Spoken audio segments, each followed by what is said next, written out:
At work, Steve Dahlgren is used to making some noise when he travels.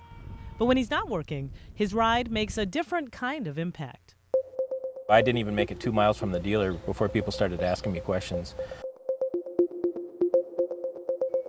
It may look like your typical car, but this vehicle runs only on electricity. There's no transmissions, no fumes, no gas. It charges overnight, and then the next morning you're ready to go. Steve is joining a growing group of drivers who want to distance themselves from gasoline. I just got 1,000 miles and never pulled into a gas station. This is kind of the future. Americans really hate $4 gas. At times of high fuel prices, we used to always see spikes in Prius sales. Once a niche market, hybrid vehicles, which use electricity and gasoline, are now a common sight, especially in Madison. Per capita, we have more hybrids probably than any city in the country. But Madison is just very, very progressive. It's an exciting time to be in the car business because it's changing. Consumers have more options than ever before. This year, for the first time, every major manufacturer has an all-electric vehicle on the market. We're getting cars that we can plug into our walls. Cars are more and more like computers on wheels. This is actually the third go-round in the United States for electric vehicles. The early cars before the Model T were actually electric, so back in the early 1900s. And then gasoline came and kind of won that first war. And then we had the oil crisis in the 70s, and electric cars made another comeback. Well, that didn't stick. And here we are in 2012, and we're kind of in the third wave of these electric vehicles. The major drawback with all electric vehicles is range. 80–90% of our trips are done, right in this area. The EPA says you can go about 75 miles on all electric with this car, much less in the wintertime. And you do need to plan ahead.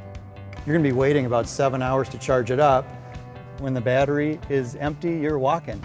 Drivers who want a safety net could consider a plug-in hybrid, which has a gas engine but also a rechargeable battery.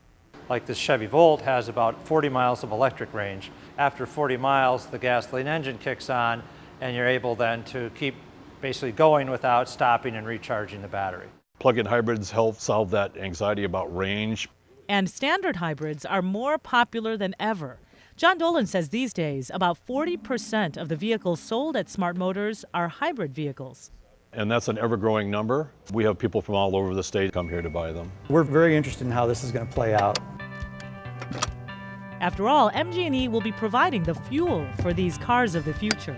We want to be out in front of the customer. We've even gone so far as purchasing our own vehicle. Yeah, this is our new all-electric car. It's a Nissan Leaf. We have our own charging stations set up that we use every day for this car. It's just us getting out there, living with the technology. I'm just glad Madison Gas and Electric is studying that and being as advanced as they are. Instead of gas stations on every corner, MG&E is anticipating a need for charging stations at every turn.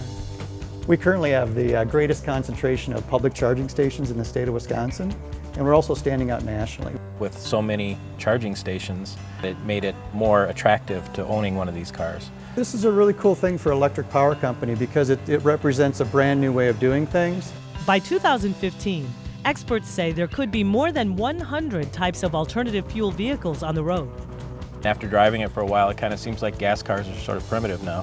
Society in general is going to demand vehicles like this. At some point we're going to run out of fossil fuel. We have the ability to create electricity from wind, solar, hydroelectric, geothermal. These cars can utilize that. We're changing the way people think about cars, we hope.